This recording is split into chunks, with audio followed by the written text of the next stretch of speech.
Sarah Martinez adjusted her reading glasses and focused on the computer screen in front of her. The fluorescent lights hummed overhead in the government building where she had worked for the past 15 years. To everyone around her, she was just another administrative assistant, filing reports and answering phones in the Department of Defense's Procurement Division. Her colleagues saw a quiet woman in her 40s who brought homemade cookies to office parties and never missed a deadline. She wore simple blouses and comfortable shoes, kept family photos on her desk, and seemed perfectly content with her routine job processing paperwork for military contracts.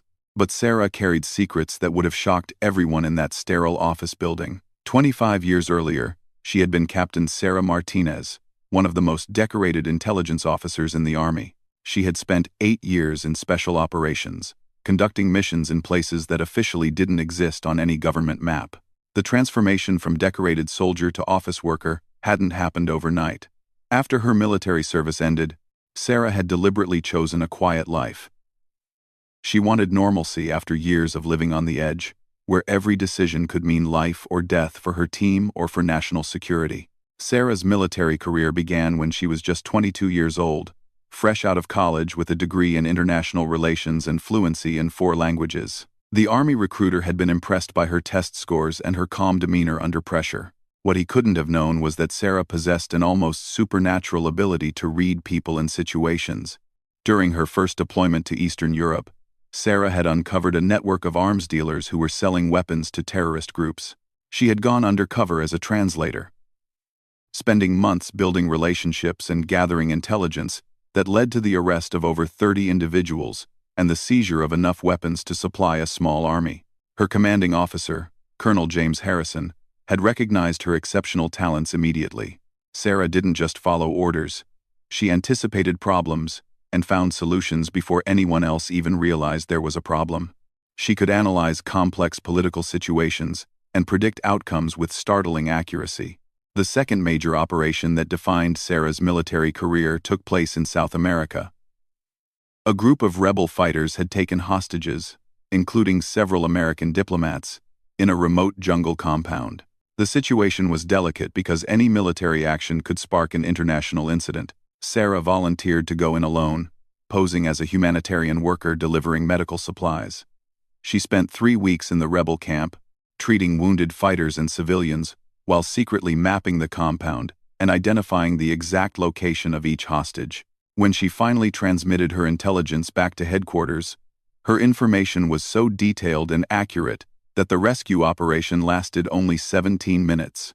All hostages were recovered safely, and the rebel leadership was captured without a single casualty on either side. Colonel Harrison later told her that it was the most precise and successful hostage rescue operation he had ever witnessed. Sarah's ability to blend in, gain trust, and gather critical intelligence had saved dozens of lives.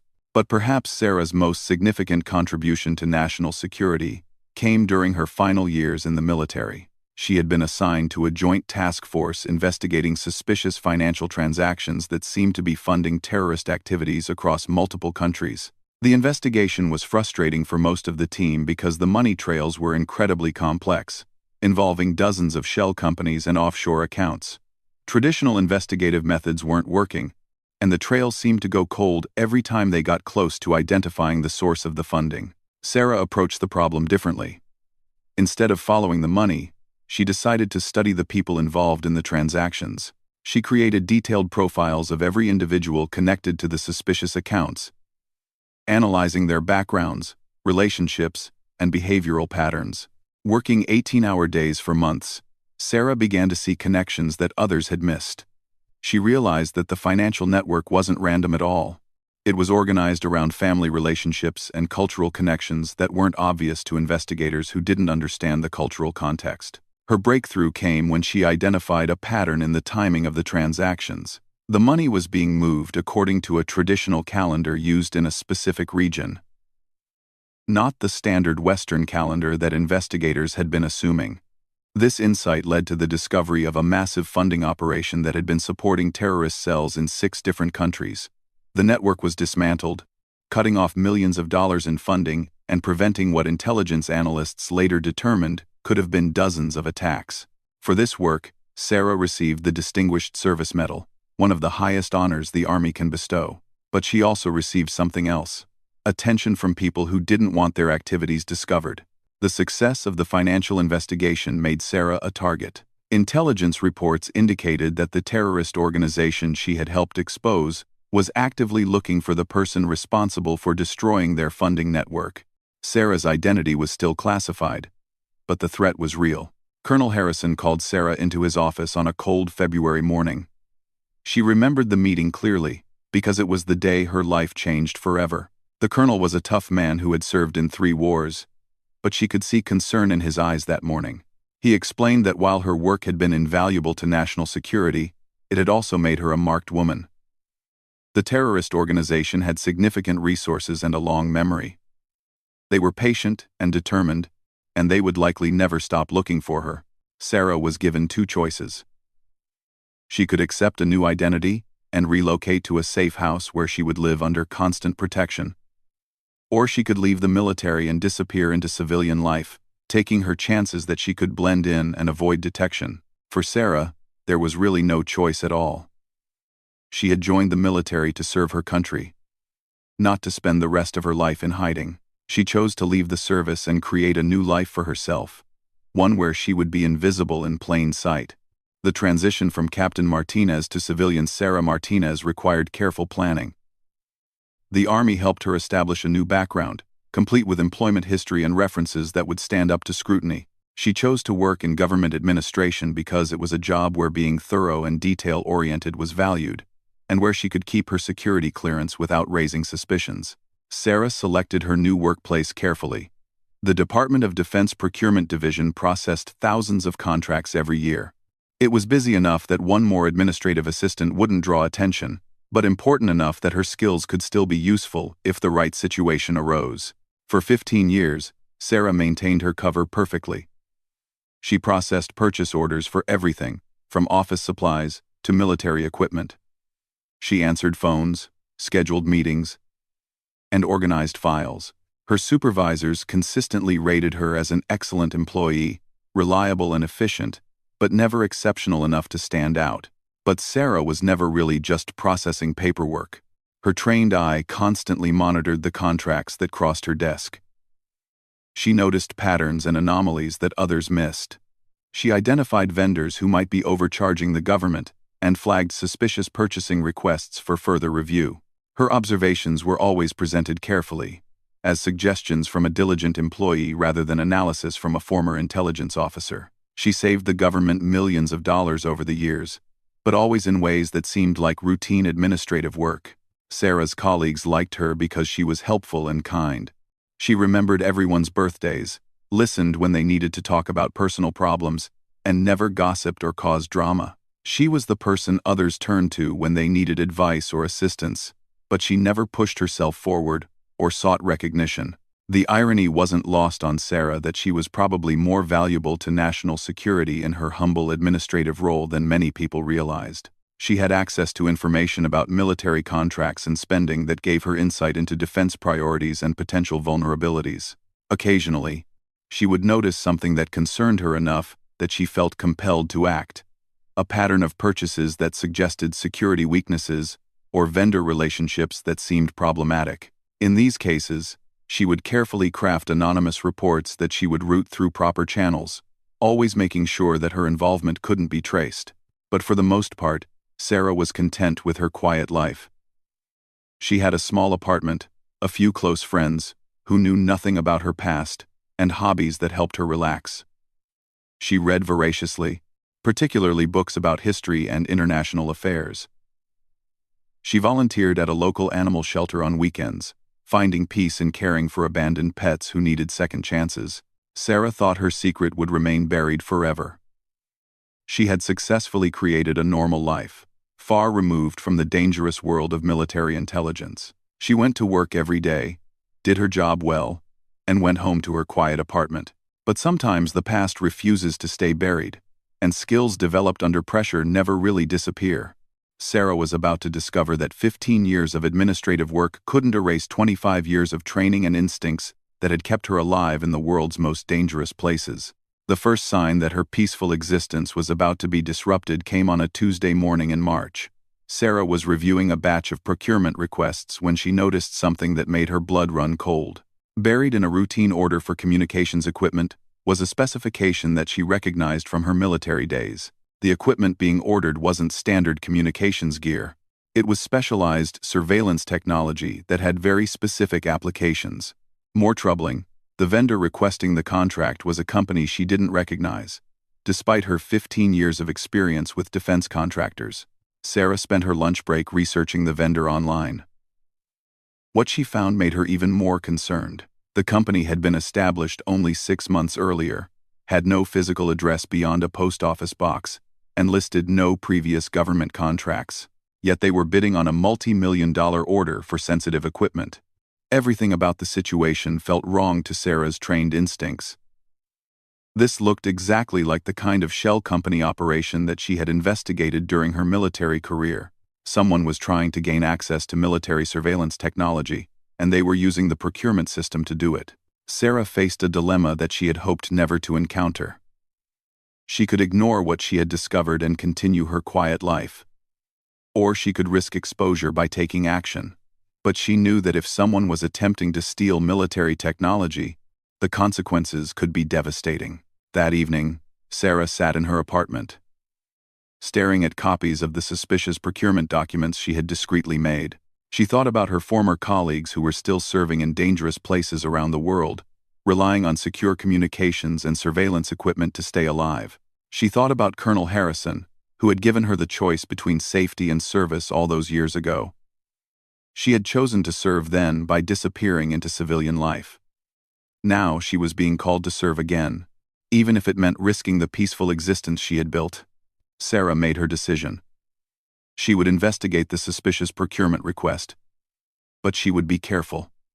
She would use her administrative position to gather more information without revealing her true capabilities. She would protect her cover while protecting her country. But as Sarah would soon discover, some threats are too large to handle alone, and some secrets are too dangerous to keep. Her quiet life as an office worker was about to collide with the dangerous world she thought she had left behind forever. Sarah's investigation into the suspicious procurement request began carefully. She used her administrative access to pull additional files on the vendor, cross-referencing their information with databases she had legitimate reason to access. What she discovered over the following weeks painted an increasingly troubling picture. The company, listed as Advanced Communications Solutions, had submitted bids for 3 separate contracts in the past month. Each contract was for different types of equipment, but all of it was sensitive technology that could be used for surveillance or intelligence gathering. The pattern was subtle enough that no single person reviewing individual contracts would notice the connection.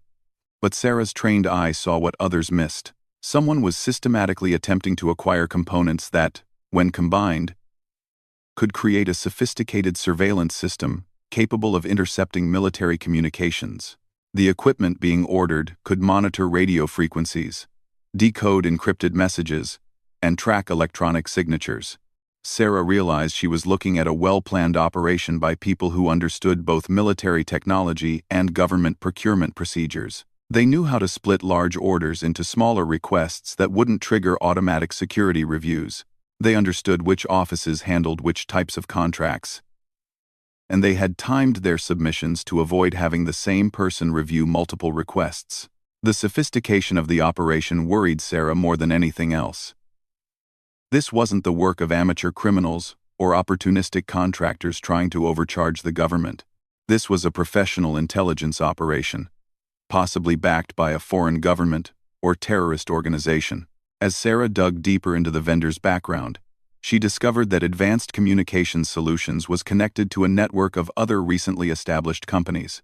They all shared similar business addresses, had overlapping contact information, and had been incorporated within weeks of each other. The web of connections reminded Sarah of the financial networks she had investigated during her military career. The same techniques were being used: multiple shell companies to obscure the true ownership, carefully structured transactions to avoid triggering automatic reviews, and timing designed to exploit gaps in security procedures. But the most disturbing discovery came when Sarah traced the banking information for Advanced Communications Solutions. The company's financial backing ultimately led back to accounts in countries known for harboring terrorist organizations and hostile intelligence services. Sarah knew she had uncovered something far more serious than procurement fraud. This was a national security threat that could compromise military operations and endanger American lives. The equipment being sought could be used to monitor U.S. military communications, potentially revealing troop movements, mission planning, and other classified information. The question now was, what to do with this information? Sarah couldn't simply file an anonymous report this time. The threat was too serious and too immediate. The contracts were already being processed through the system, and some of the equipment orders had been approved. Sarah also realized that she might be the only person in a position to recognize the full scope of the threat. The operation was carefully designed to avoid detection by normal security procedures. Someone with her background and training was needed to connect the dots and understand the implications. But taking action would require Sarah to reveal knowledge and analytical capabilities that went far beyond what would be expected from an administrative assistant. She would have to risk exposing her true background, potentially ending the quiet life she had built, and possibly putting herself in danger from the same people who had threatened her years earlier. Sarah spent several sleepless nights weighing her options. She could try to find a way to alert authorities while maintaining her cover, but she wasn't sure that would be effective. The people behind this operation were too sophisticated to be stopped by routine security measures. The decision was made for her on a Friday afternoon when she overheard a phone conversation that chilled her to the bone. Her supervisor was talking to someone about expediting one of the Advanced Communications Solutions contracts because the equipment was needed urgently for a classified project. Sarah realized that not only were the suspicious contracts being approved, they were being fast-tracked through the system. The equipment would be delivered within days, not weeks. Whatever operation was being planned, it was moving into its final phase. That evening, Sarah did something she hadn't done in 15 years. She activated an emergency contact protocol that she had hoped never to use.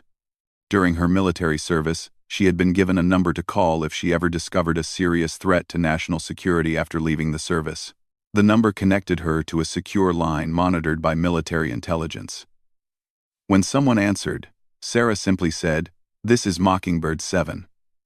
I need to report a Priority 1 security breach." Mockingbird 7 was Sarah's classified operational designation from her military days. Using it would immediately alert intelligence officials that a former operative with verified credentials was reporting a serious threat. Within 6 hours, Sarah received a call on her home phone from a man who identified himself as Major Thompson. He spoke carefully, using phrases that seemed casual but contained coded references that confirmed he was legitimate military intelligence. Major Thompson asked Sarah to meet him the following morning at a coffee shop several miles from her apartment. He gave her specific instructions about how to identify him and what to do if she suspected surveillance. It was like stepping back into her old life, using tradecraft she hadn't practiced in years.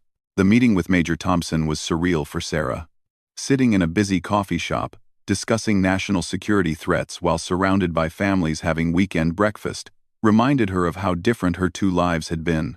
Major Thompson was a serious man in his 30s, who listened intently as Sarah explained what she had discovered. She provided him with copies of all the documents she had gathered, along with her analysis of the connections between the various companies and contracts. As Sarah spoke, she could see Major Thompson's expression growing more concerned. When she finished her briefing, he was quiet for a long moment, before asking several pointed questions about her findings. Major Thompson confirmed Sarah's worst fears. The equipment being ordered by Advanced Communications Solutions could indeed be used to create a sophisticated surveillance system.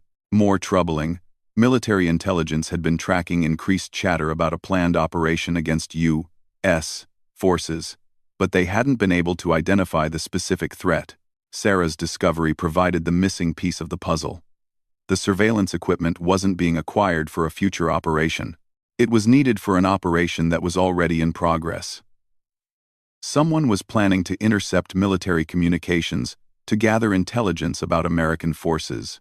Major Thompson explained that Sarah's information would be immediately forwarded to relevant agencies, and that steps would be taken to stop the equipment delivery and investigate the people behind the operation. But he also delivered news that Sarah had been dreading: the sophistication of the operation and its connection to foreign intelligence services meant that everyone involved in uncovering it could be at risk. Sarah's identity as the source of the information would be kept classified, but her safety couldn't be guaranteed. Major Thompson offered Sarah the same choice Colonel Harrison had given her years earlier. She could enter a witness protection program and be relocated with a new identity.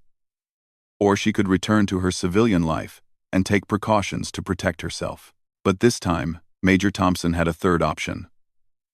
Military intelligence was impressed by Sarah's analysis and her ability to uncover a threat that had escaped detection by normal security procedures.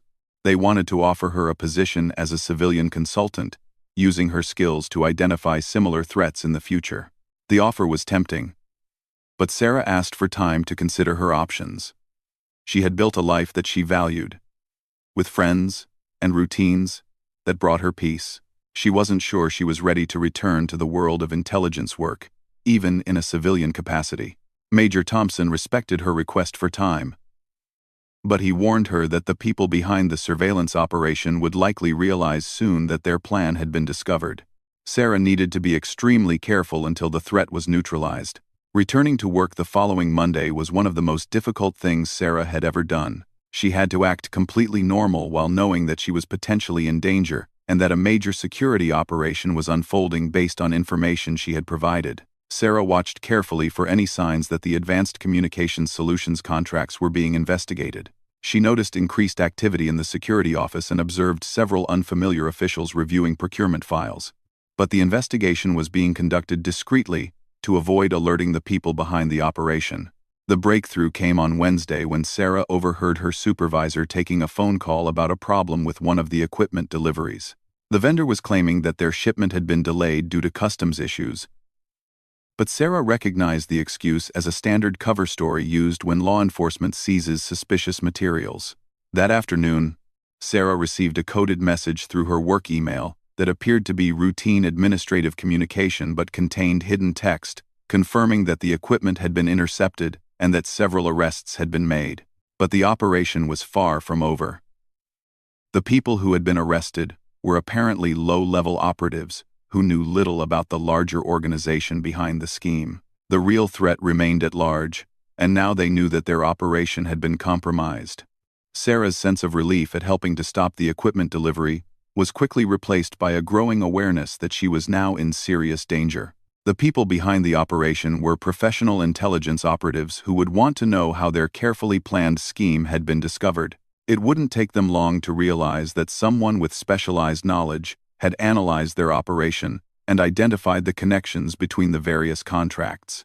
They would begin looking for the person responsible, and Sarah's position in the procurement office made her a potential target.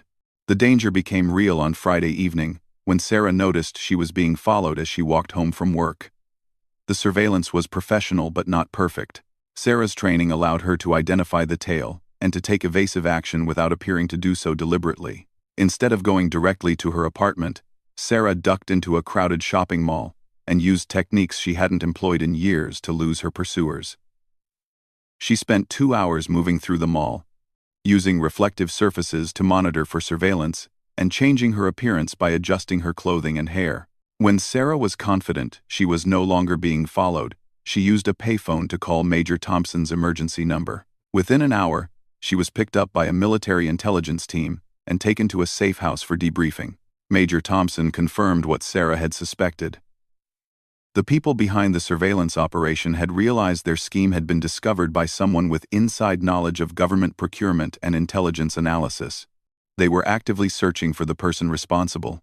Military intelligence had been monitoring communications from known hostile agents and had intercepted references to finding and eliminating the procurement analyst who had interfered with their operation. Sarah was clearly in immediate danger. The safe house where Sarah spent the next several days was a nondescript suburban home that had been equipped with sophisticated security systems. She was guarded by a team of military police, while intelligence analysts worked to identify and locate the people who were threatening her. During her time in protective custody, Sarah learned more about the scope of the operation she had helped uncover. The surveillance equipment scheme was just one part of a larger intelligence operation targeting multiple aspects of U.S. military communications and logistics. The Foreign Intelligence Service behind the operation had been working for months to place agents in positions where they could access sensitive information about American military capabilities and deployments. Sarah's discovery had not only stopped the surveillance operation but had also led to the identification of several other hostile agents. But the success of the counterintelligence operation had also made Sarah a high-priority target for elimination. The hostile intelligence service couldn't allow someone with her capabilities to continue interfering with their operations. Major Thompson presented Sarah with a stark reality. Her cover as an ordinary administrative assistant had been blown. She could never safely return to her quiet civilian life. The people hunting her were patient and persistent, and they would never stop looking for her. This time, the military had only two options to offer Sarah. She could enter a witness protection program with a completely new identity, giving up everything about her current life, including her name and her past. Or she could accept a position with military intelligence, where her skills would be fully utilized and where she would have the protection of the military. As Sarah considered her limited options, she realized that her 15-year attempt to live a normal life had been an illusion. Her skills and knowledge made her valuable to both her country and its enemies. There was no neutral ground where she could exist safely. The decision she made would not only determine her future, but would also test everything she believed about duty, sacrifice, and the price of serving one's country. Sarah had thought she had left the dangerous world of intelligence work behind forever.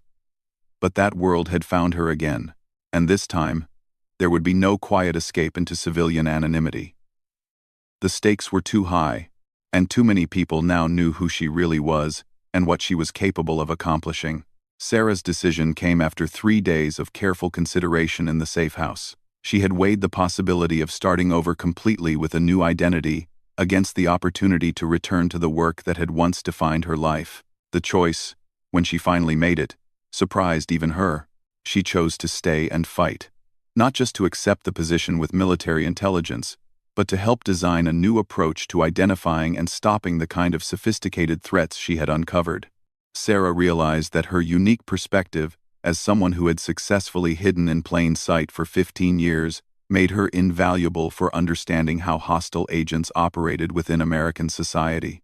Major Thompson was relieved by her decision, but he also warned her that her new role would be unlike anything she had done before. She would be working with a joint task force that included representatives from multiple intelligence agencies, and her primary mission would be to identify and stop intelligence operations that used civilian infrastructure to target military assets. Sarah's first assignment was to help analyze the network of shell companies that had been used in the surveillance equipment scheme. Working with financial investigators and cybersecurity experts, she began to map out the full extent of the operation. What they discovered was far more extensive than anyone had imagined. The surveillance equipment scheme was just one of at least 12 separate operations that had been launched against different aspects of U.S. military and government infrastructure.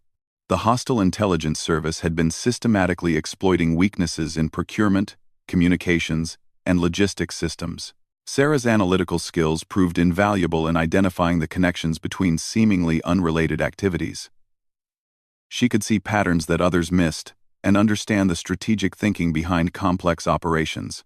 Her military experience helped her anticipate what kinds of information would be most valuable to foreign intelligence services. Working from a secure facility outside Washington, Sarah spent weeks analyzing financial records, communication intercepts, and procurement data.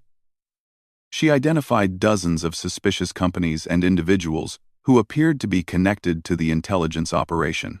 But the breakthrough that would change everything came when Sarah recognized a name on a list of suspects. Viktor Kozlov was listed as a technical consultant for one of the shell companies, but Sarah knew him by a different name and from a different context. 23 years earlier, during her military service in Eastern Europe, Sarah had encountered a Russian intelligence officer named Viktor Petrov. He had been running the arms dealing network that Sarah had helped expose, and he had escaped capture when the operation was rolled up. Sarah was certain that Viktor Kozlov and Viktor Petrov were the same person. The facial recognition analysis confirmed her suspicion, and suddenly the intelligence operation took on a personal dimension that no one had expected. Viktor Petrov had been hunting for the American agent who had destroyed his arms-dealing network. He had spent over 2 decades building a new intelligence operation, and part of his mission had been to identify and eliminate the person who had cost him millions of dollars and damaged his reputation with Russian intelligence. The surveillance equipment scheme hadn't just been about gathering intelligence on U.S. military operations. It had been designed to monitor communications from military intelligence units in the hope of identifying former operatives who might still be active. Sarah realized that she had been walking into a trap. Viktor Petrov had been using the procurement system not just to steal equipment, but to flush out the person who had destroyed his previous operation. Her investigation of the suspicious contracts had probably identified her as a person of interest to his organization. This revelation changed the entire scope of the counterintelligence operation. It wasn't just about stopping a current threat. It was about settling a decades-old score between Sarah and one of Russia's most experienced intelligence officers. Major Thompson assembled a task force specifically to deal with Viktor Petrov and his network. Sarah found herself working alongside some of the most experienced intelligence professionals in the U.S. government, planning an operation that would either capture or neutralize a significant threat to national security.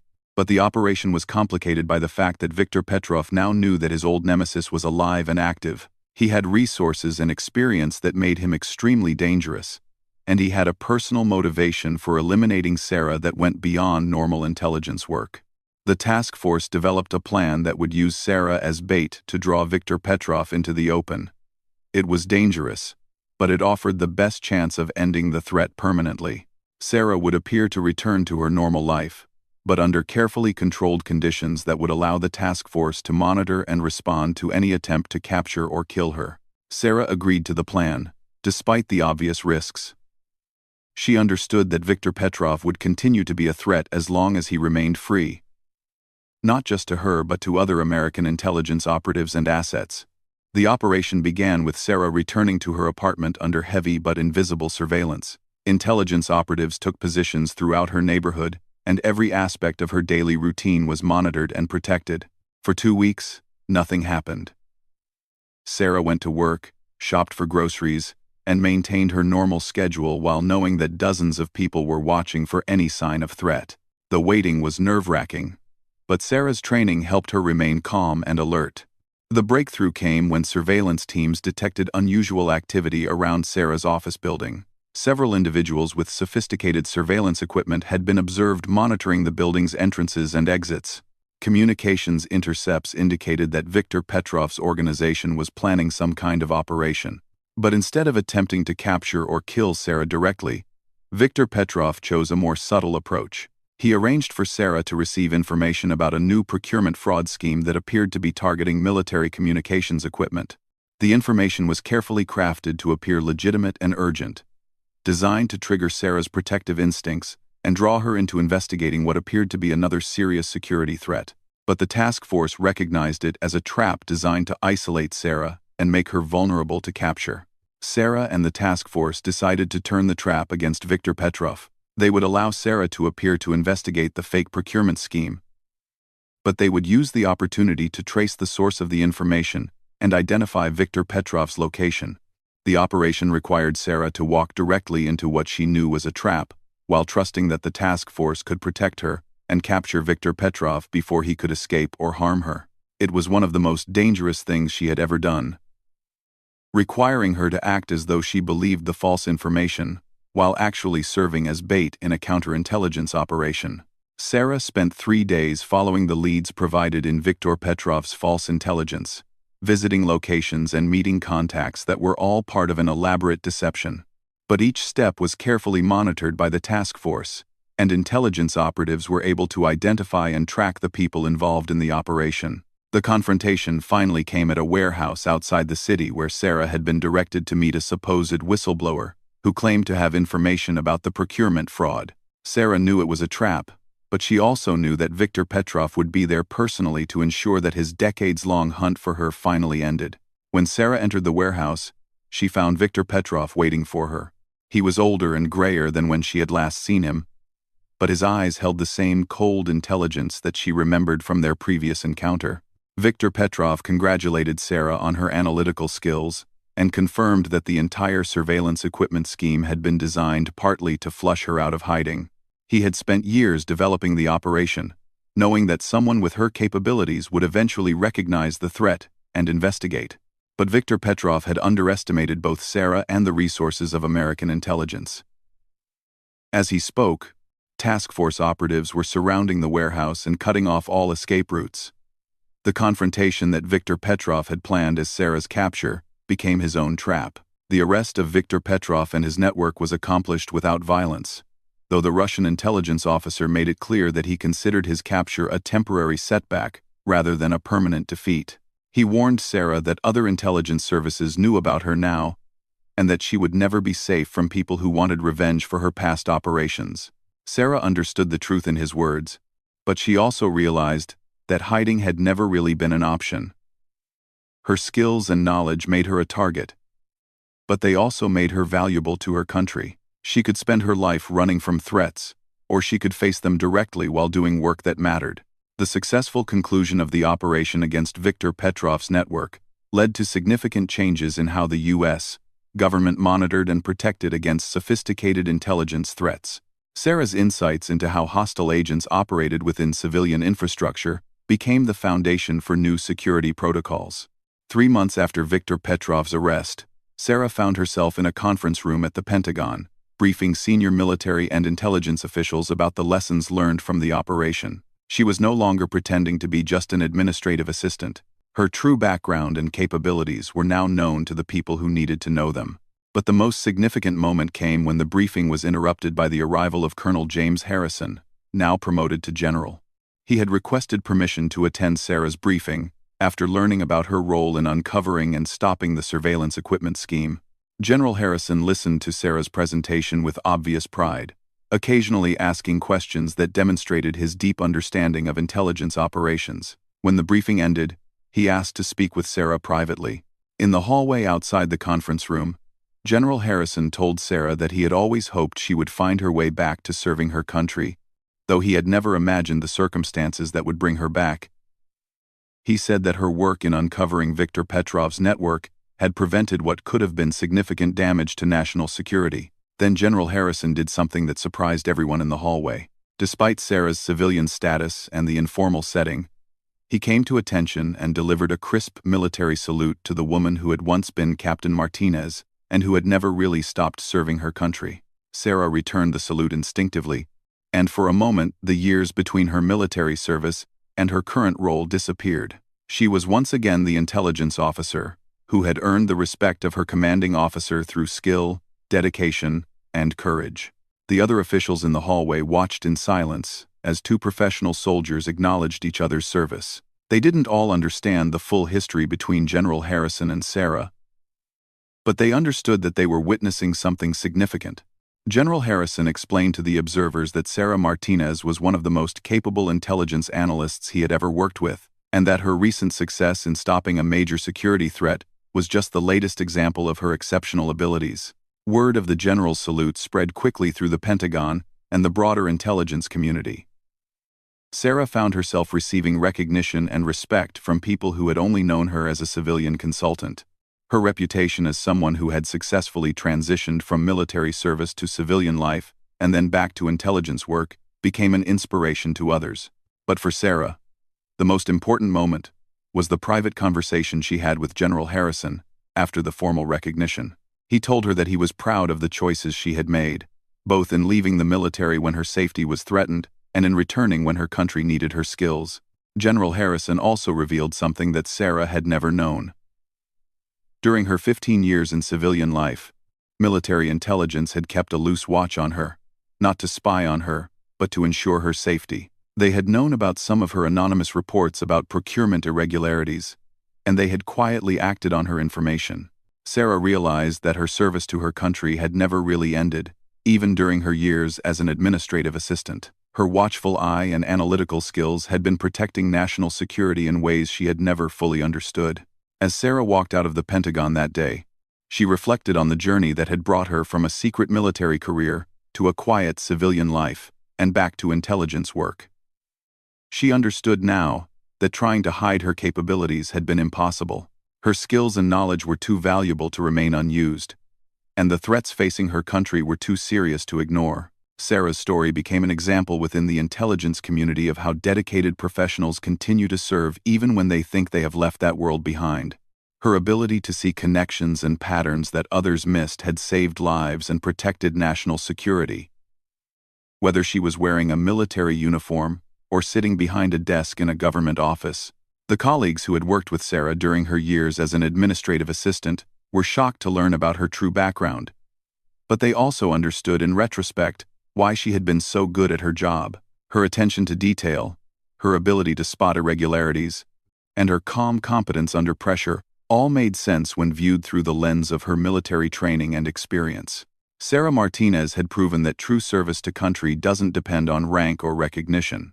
Whether she was Captain Martinez conducting classified operations or Sarah the administrative assistant processing procurement requests, she had always been protecting her fellow citizens and serving the values she believed in.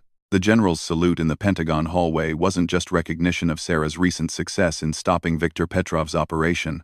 It was acknowledgement of a lifetime of service, much of it unrecognized and unheralded, by someone who had never stopped being a soldier, even when she was pretending to be just an office worker. For Sarah, the salute represented something even more important than recognition. It was confirmation that her choice to serve, despite the personal cost and constant danger, had been worth it. She had made a difference, and her country was safer because of the work she had done in both her military and civilian roles. As she began her new official role with the intelligence community, Sarah carried with her the knowledge that service takes many forms, and that sometimes the most important work is done by people who appear to be ordinary, but who are actually extraordinary in ways that few people ever recognize.